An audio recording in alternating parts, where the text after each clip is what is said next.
everything we do. In school, we need patience to persevere in our studies. At work, patience helps us to properly accomplish our task.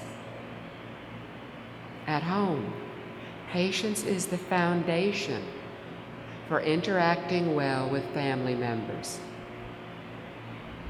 Patience enables us to get along more harmoniously with those around us.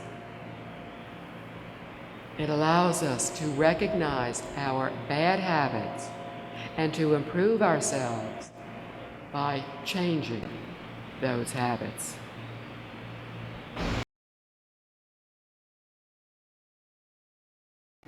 Practicing patience gives us the courage and inner strength to act wisely in the face of adversity. It allows us to remain unruffled, to understand why things happen, and to stop blaming others for our problems. It is the ability to stay with a difficult and challenging undertaking without complaining, being disappointed, feeling resentful, or giving up prematurely. What is the biggest challenge to patience? Anger. When difficulties arise, we are usually surprised, and without thinking of what we are about to do, we often act out of anger. This goes against the essence of the Buddha's teachings, which is to not only avoid doing harm, but to provide help as well. In anger, we lash out at others, harming everyone and everything, ourselves included. Nothing is resolved. No one is helped. Instead, we create more causes for anger in our future, add to the suffering of others, and lose the opportunity to help another being. The harmful effects of impatience, anger, and intolerance can be understood even if you are not fully able to consider the suffering of others. When the fire of anger burns within, our face literally becomes red. Our features become contorted, and our enraged demeanor upsets others. We cannot sleep, find relief, or calm down.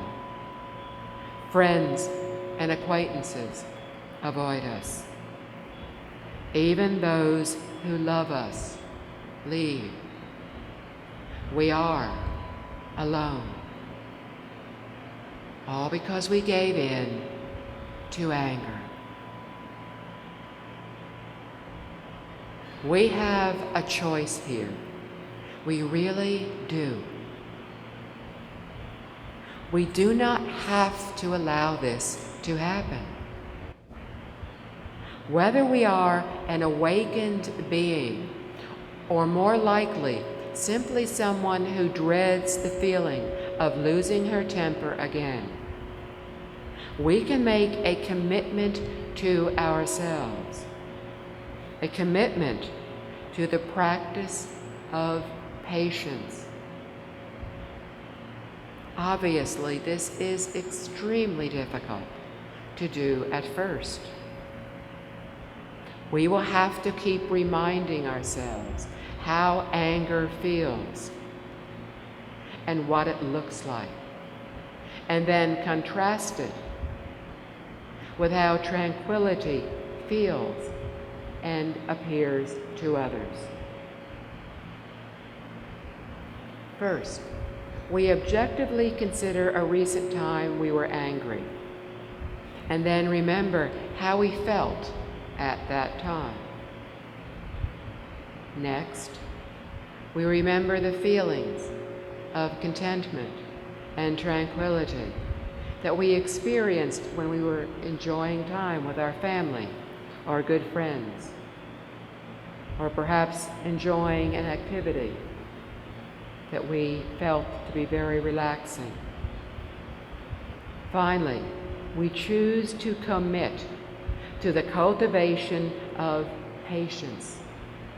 This is done consciously and ideally continuously. So often, our anger is automatic. Something happens, and in our mindless reaction, we are instantly angry. The only way to counter this is to remain in a continuous state of patience. Also, we can keep telling ourselves that everything is impermanent. This not only applies to enjoyable situations, but to those that are difficult as well. Painful, trying times will, at some point, end. This will happen much more quickly if we do not keep fueling the fire with our anger. Instead of becoming angry in all those infuriating situations, what can we do? We can remind ourselves that our actions do not need to be blindly automatic. We can choose how to respond. If it is too late and we have already lost our temper, we can still remind ourselves that we can alter the situation. Explaining away our erratic emotions by telling ourselves that we are right and are therefore justified in getting angry accomplishes nothing. Instead, calm down and talk to the other person. This way, we have a chance to resolve the problem. To be happy, we just need to let go of our unhappiness.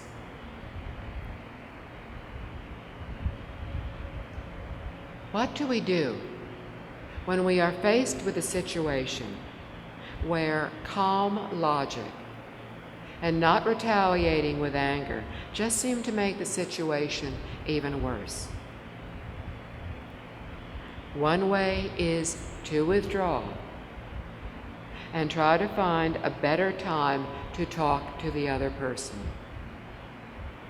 Even when we manage to reach a more advanced state in our cultivation of patience, where we can remain calm in the face of someone else's anger, we are not helping them if we remain there fueling their anger and thus their suffering. There is enough misery in the world already. Withdraw and try to determine what we have done to contribute to the situation. Then find the right opportunity to talk calmly with the other person.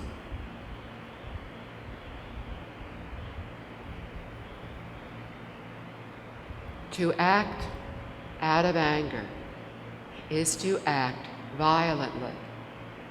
But when Does violence ever make a reasonable person happy? Never.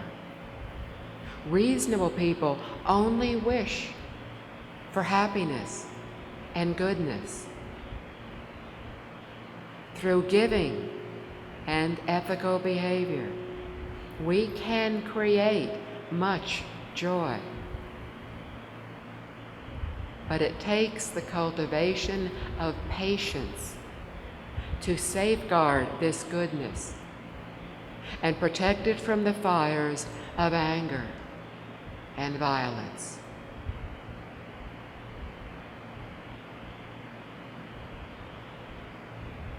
Practicing ethical behavior may result in our beginning to feel restricted by rules and requirements. If we approach our practice from an incorrect perspective, it might well seem rigid and forbidding. So to help us avoid this problem, the Buddha wisely taught diligence, the fourth of the 6 paramitas. Diligence, or enthusiastic effort, is the joy that we bring to our practice and to all that is worthwhile in our lives. It is the true delight that arises from deep within us when we are doing what is wholesome. It enables us to keep going when we feel tired or overwhelmed. It is refreshing and inspiring. The lights going dimmer is refreshing and inspiring, so we can appreciate our good fortune. Cultivating enthusiastic effort counteracts laziness and brings joy to our lives as we feel a sense of accomplishment, of finishing what we start. Laziness is often revealed as procrastination. We become involved in trivial activities and eventually end up in low spirits when the results disappoint. We know we have to do something, but somehow we keep postponing it, or we allow ourselves to become distracted. For example, it suddenly becomes vitally important to move the flowers on the dining room table. After completing this critical task, we go back to what we are supposed to be doing. In a few moments, we remember the bookshelf needs rearranging. Another crucial accomplishment. We again sit down, but then decide we should call a friend and tell him all about the new employee at work. After several more such essential activities, the time that we had allocated to do our original task is gone. When we think of what we needed to do and what was actually done, our mood sinks. We do not feel any real sense of accomplishment in doing all these ad hoc tasks that we deemed to be critical. For what we actually wanted to do remains undone. As we think about it, the original task still looms before us and now seems insurmountable. We become upset with ourselves for procrastinating and feel despondent because the task still needs to be done. Lacking energy, we feel defeated and disappointed. At this point, we might turn on the television and begin flipping from one channel to another, or engage in some other pointless activity. These are all forms of laziness. So how do we counter laziness? Through a commitment to what we feel is important and enough enthusiastic effort to see it through to completion. Picture again the scenario on task avoidance. You are lying on the sofa and flipping channels. The telephone rings, and it is your supervisor. He asks if you can come to dinner in 30 minutes to discuss a promotion with a doubling of your salary and becoming head of your department. Still feel lazy? More than likely, you would be overwhelming with enthusiasm and elation as you rush to dress for dinner. What we tell ourselves about any given situation will determine our reaction to it. If we persuade ourselves that we have plenty of time to do something, that it is not that important, that it can wait till tomorrow or next week, then we are foolishly wasting time.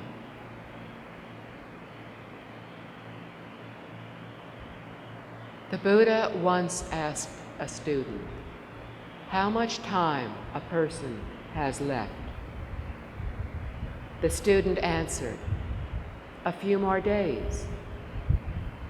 The Buddha prompted him to think again. The student pondered the question and then replied, "A few hours?" "Think again," encouraged the Buddha. "A breath?" "Excellent." All we can count on is this moment. We cannot afford to waste time. This realization is not meant to be depressing, but encouraging. When we waste time, we usually feel uncomfortable as we compare our plans to the reality of what we actually accomplished. Perhaps we had told someone what we wanted to do, and they were depending on us to do so. Our laziness and procrastination may result in a friend being disappointed, a spouse or child made to wait while we try to do something at the last moment, or a coworker having to work harder because we missed a deadline.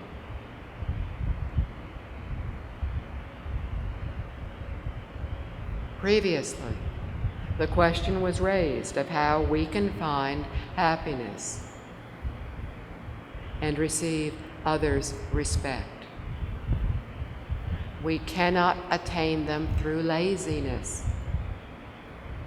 Neither can we attain liberation from suffering by being lazy.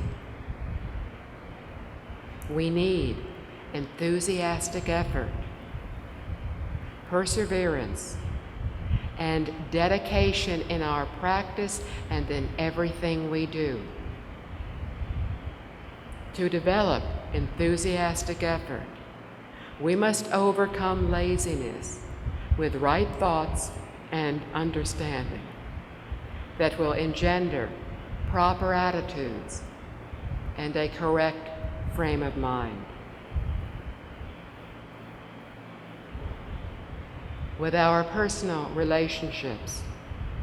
Try to remember how we were feeling when we disappointed our spouse or children.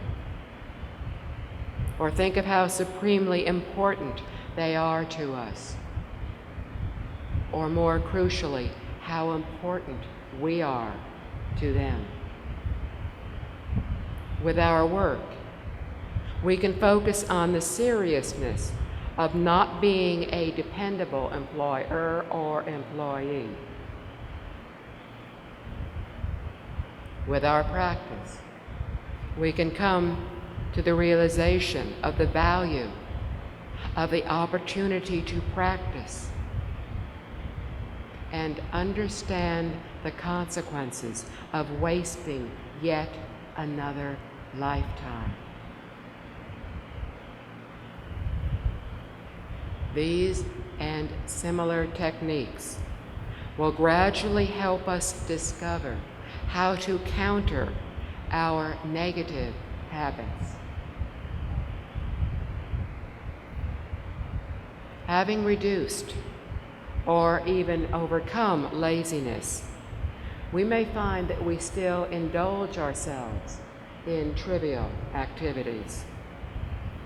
We still enjoy flipping between television channels, having long conversations with friends and coworkers about other friends and coworkers, and countless other nondescript activities. Such trivial activities by themselves are not intrinsically wrong. They harm us because they distract us from accomplishing goals that we have set for ourselves. To be more caring of those we love, to cultivate loving kindness, compassion, joy, and equanimity, to help others, to be more patient, and so much more. Enthusiastic effort brings joy to our lives as we feel a sense of fulfillment, of finishing what we started. Trivial activities can feel like worthwhile activities if we are not careful. They will distract us from finishing what we started and rob us of the joy that comes from such accomplishments. How do we determine whether an activity is worthwhile or trivial? We can ask ourselves, what is the intention or the motivation for what we are doing? If the motivation is to help others, to help them find lasting happiness, then our time spent in enthusiastically perfecting our skills will bring them immeasurable joy. And that activity is commendable. But if our intention is to solely benefit ourselves, then in spite of our hard work, we are not practicing enthusiastic effort, no matter how eager and enthusiastic we are.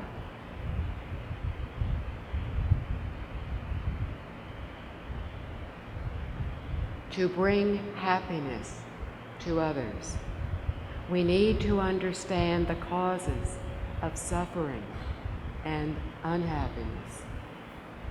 We ourselves need to be disciplined and patient.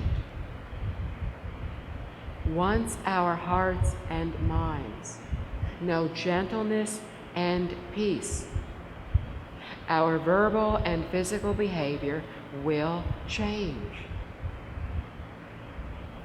Gradually, the peacefulness that is increasing within us will be reflected in what we do. The Buddha explained that every living being has the same true nature, the same ability to awaken and become enlightened. The Buddha was once like us, an ordinary person who underwent the sufferings of birth, old age, sickness, and death. But he learned how to liberate oneself from suffering. How did he do this? He sincerely developed the aspiration to leave suffering behind and to lay aside unwholesome thoughts. He was determined to live a life of not harming others, a life of helping others, a life of discipline, understanding, and patience. After he had attained supreme enlightenment, he explained that it took him innumerable lifetimes to reach the point where he was one night away from enlightenment. He arrived at that point through many practices of perfection. One of them was the practice of enthusiastic effort. How did he progress? One step at a time. Just as he did, we can too.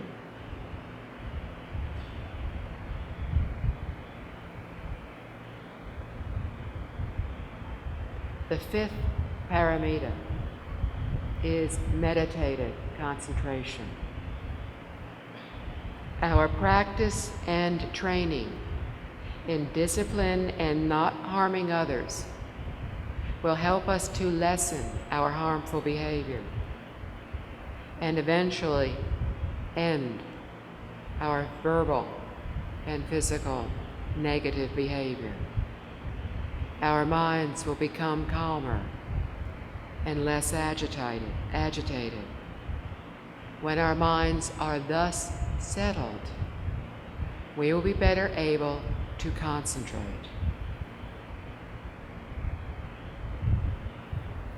Our concentration will initially reduce and then gradually eliminate our negative thoughts and emotional behavior. We will then gain meditative concentration, which will enable us to uncover our innate wisdom. Thus, discipline, meditative concentration, and wisdom work together and are complementary. Developing concentration counters our myriad wandering thoughts and helps us to focus. We become less easily distracted by others or circumstances. We begin our practice by calming the mind and focusing our attention on one thing for a certain length of time. In everyday activities, we can practice concentration in whatever we are doing. Most of us have experienced being totally absorbed in a task we enjoy doing. Before we began the activity, we might have felt tired, but as soon as we became engrossed